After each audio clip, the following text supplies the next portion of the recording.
Çok gözlere baktım semavi siyah, konur gözlerinden qəşəng görmedim.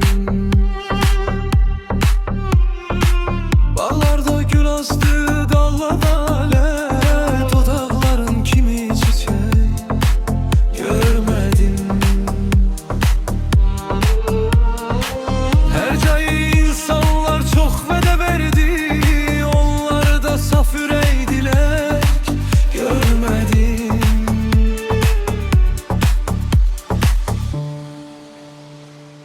Çok kumaşa baktım, atlaza baktım, kumral sazın kimi ipek görmedim. Yüreklere baktım, bir serraf oldum, kalbin kimi böyük yürek görmedim. Yer salıp könlümde sağalmaz izi, var mı bir kuvvet ki ayırsın bizi?